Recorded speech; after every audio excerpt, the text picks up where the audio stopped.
이진숙 위원장 때문에 조직을 막 새로 만들어야 될 정도로 그렇게 비중 있게 보고 있지는 않습니다. 숫대주입니다. 최근 방송통신위원회를 폐지하고 새로운 조직으로 개편하는 것에 대한 이슈가 있었죠. 이에 관련된 이준석 의원의 대정부 질문 영상을 가져왔습니다. 직접 시청하시고 의견 함께 나눠보시죠. 구독과 좋아요 부탁드리며 알람 설정까지는 괜찮습니다. 예, 총리님 각 부를 통할하시면서 국무회의를 주재하시기 때문에 한번 이걸 여쭤보고 싶습니다. 지금 정부조직법이 올라올 겁니다. 근데 정부조직법에 따르면은 지금 환경부나 방금 전에 행안부 같은 경우에는 상당한 업무 분장의 조정이 있는 것으로 보입니다. 동의하십니까? 상당 업무 분장의 조정이 있는 것 같다. 예를 들어 환경부에는 에너지 기능이 들어오게 되고 네네. 방금 전에 수사권과 관련해서도 중수청이라는 것들이 조정됩니다.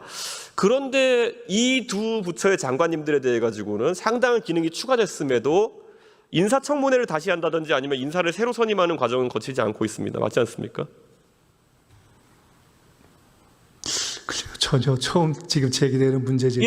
한번 생각해봐야 될 것 같아요. 예, 아무래도 업무의 연장이라고 생각하고 변화가 경미하다고 생각하는 것 같은데, 그럼에도 불구하고 저는 한번 이걸 여쭙고 있습니다. 지금 방송통신위원회에 이진숙 위원장이 있습니다.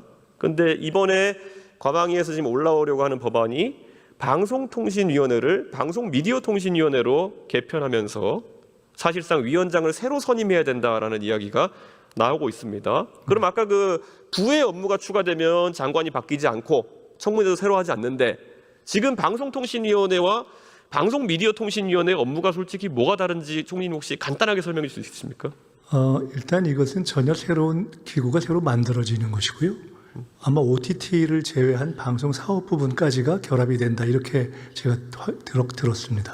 제 개인적인 생각으로는 에너지가 환경에 추가되는 것보다는 경미한 변화가 아닐까라고 생각하는데 저는 그래서 이 방송통신위원회가 방송미디어통신위원회로 개편되는 과정에서 사실 업무의 영역이 지금 있던 거에 비해서 크게 변화가 있다 보지 않습니다. 일부 정보통신 기능이 더 넘어오고 과기부에서 넘어오는 것 외에는 큰 변화가 있지 않고 다만 이제 위원장 선출 방식에 대해서 법에 새로 규정되는 부분이 있는데요.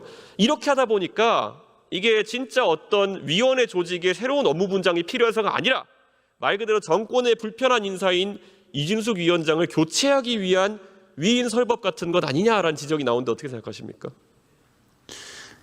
이진숙 위원장 때문에 조직을 막 새로 만들어야 될 정도로 그렇게 비중 있게 보고 있지는 않습니다. 이진숙 위원장에 대해서 여권 인사들의 발언이나 이런 것들이 강하고 실제 정치적인 이런 사안이라고 많이 인지하고 있는데 저는 적어도 이 방송미디어통신위원회라는 것이 새로운 조직으로 기능하기 위해서는 적어도 정부 측에서 설명을 좀 더 해야 된다 봅니다. 어떤 업무가 추가되었는지 지금 총리님 말씀하시기로는 OTT 정도의 기능 정도가 이관된 것으로 안다 이렇게 그것을 뺀 방송사업, OTT를 뺀. 네, OTT 뺀 방송사업 정도만 이관되었다고 말씀하셨는데 이런 것들이 국민들이 봤을 때는 뭐 그리 차이가 나지? 이렇게 할 수도 있기 때문에 좀 더 정당성을 부여하기 위해 설명을 강화하셔야 된다. 저는 그런 생각하고 있습니다. 예, 형님 감사합니다. 이번 질의응답에서는 정부 조직 개편 과정에서 장관, 위원장 교체 여부와 그 정당성에 대해 논의가 이뤄졌습니다. 이준석 의원은 방송통신위원회의 폐지와 더불어 방송통신미디어위원회의 신설이 기능의 조정이 아니라 현재 정권의 불편한 인사인 이진숙 위원장 같은 특정 인사 교체를 위한 정치적 수단으로 비칠 수 있다는 우려를 제기했고, 김민석 국무총리는 그런 정치적 의도는 없고 아예 새로운 기구가 만들어지는 점과 일부 기능 조정이 있다는 설명이 있었습니다. 그리고 이어 이런 논란이 있는 정부 조직 개편이 국민에게 설득을 얻으려면 정부의 추가적인 설명이 더 필요한 점을 지적했는데요. 앞으로 이어질 정책 추진 과정들에서 정부가 국민들의 신뢰를 얻기 위해서는 이러한 개편들에 대한 충분한 설명과 정당성을 제시하는 것이 아주 중요한 과제로 보이는 부분입니다. 여러분의 생각은 어떠신가요? 여러분의 의견을 댓글로 남겨주세요. 감사합니다.